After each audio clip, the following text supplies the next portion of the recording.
নমস্কার বন্ধুরা, আজ আমি ডাঁটা আলু দিয়ে চারা রুই মাছের ঝোল রান্না করে দেখাবো। গরম তো পড়েই গেল বন্ধুরা, এইবার তো এই পাতলা ঝোল খুবই ভালো লাগবে খেতে।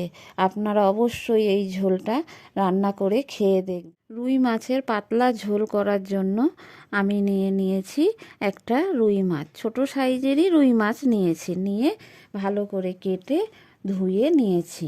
এবার আমি মাছের মধ্যে মেখে দিচ্ছি লবণ আর হলুদ। লবণ দিয়ে দিয়েছি, হলুদ দিয়ে দিয়েছি। খুব ভালো করে হাত দিয়ে মাছগুলোতে মাখিয়ে নিয়ে রেখে দেব। লবণ হলুদ মাখিয়ে রেখে দিয়েছি। সবজি নিয়েছি আমি আলু লম্বা লম্বা করে কেটে নিয়েছি, আর সজনে ডাঁটা। মশলা নিয়েছি কাঁচা লঙ্কা, আদা আর টমেটো, আর গোটা জিরে, গোটা ধনে, আর দুটো শুকনো লঙ্কা। মশলাগুলো আমি শিলে সব বেটে নেব। মাছ ভাজার জন্য কড়াইয়ে সরিষার তেল দিয়ে দিয়েছি।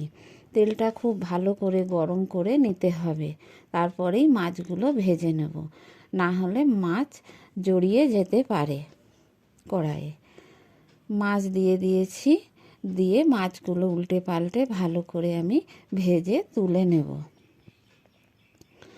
মাছ ভাজা হয়ে গেছে, নামিয়ে নিতে হবে।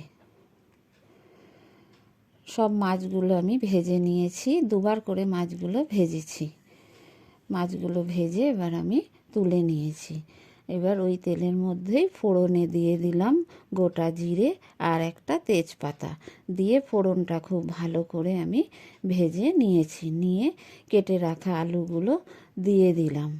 দিয়ে আলুটা খুব ভালো করে আমি ভেজে নেব। আলুটা নেড়ে চেড়ে নিয়ে আমি ঢেকে দিয়েছি কিছুক্ষণের জন্য। এবার ঢাকা খুলে নিয়েছি। আলুটা খুব ভালো করে ভাজা হয়ে গেছে। আলুটা লাল লাল করে ভেজে নিয়ে এবার আমি ডাঁটাগুলো দিয়ে দিয়েছি। ডাঁটা খুব বেশি ভাজবো না, সামান্য একটু নেড়ে চেড়ে নিয়েই আমি মশলা দিয়ে দেব। মশলা কষিয়ে জল ঢেলে দেব। ডাঁটা ভেজে নিয়েছি হালকা করে আলুর সাথে, নিয়ে আমি বেটে রাখা মশলাটা দিয়ে দিলাম। দিয়ে মশলাটাও আমি ডাঁটা আর আলুর সাথে একটু কষিয়ে নিয়ে দিয়ে দিলাম হলুদ। দিয়ে আবারও খুব ভালো করে আমি কষিয়ে নিচ্ছি। নিয়ে দিয়ে দিলাম কেটে রাখা টমেটোটা।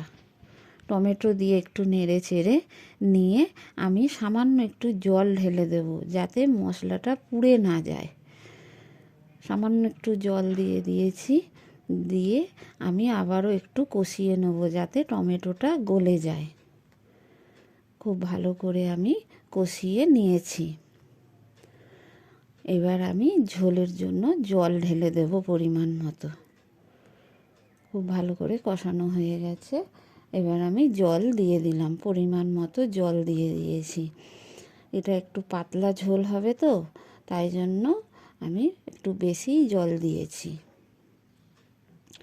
ঝোলটা ফুটে উঠেছে, দিয়ে দিলাম স্বাদ মতো লবণ।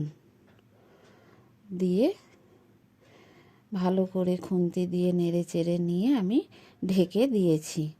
আমি ঢাকাটা আবার খুলে নিয়েছি। নিয়ে এবার আমি ঝোলের মধ্যে ভেজে রাখা মাছটা দিয়ে দেব। মাছগুলো দিয়ে দিলাম।